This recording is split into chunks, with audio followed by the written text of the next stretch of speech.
Today in the Catholic Church, we hear many conflicting statements from church leaders about the commandments, receiving the Eucharist, etc. Where should we look for clarity? Is it the Catechism?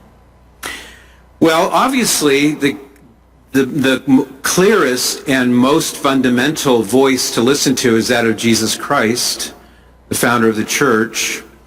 And he speaks to us not only in and through the Church in her magisterium, but we also have the objective data of the Lord's teachings in the Holy Gospels and the New Testament.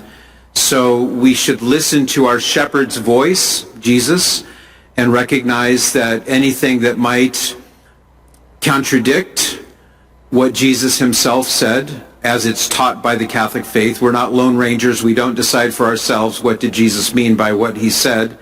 We trust in his establishing of his church to guide us into all truth under the Holy Spirit's direction. So that's the very first and most important voice that we should always be listening to, is what does Jesus say on this issue? And by extension, what has the Catholic Church always taught on an issue? And unfortunately, we live in a time when there are contradictory voices out there. I'm thinking about the bishops of Germany, for example. A cardinal in Germany, Cardinal Marx, came out in the last week or so and publicly said that the Church's teaching on homosexual activity as being sinful is wrong and should be changed, and that even though it says this in the Catechism should be open to question. And that's false.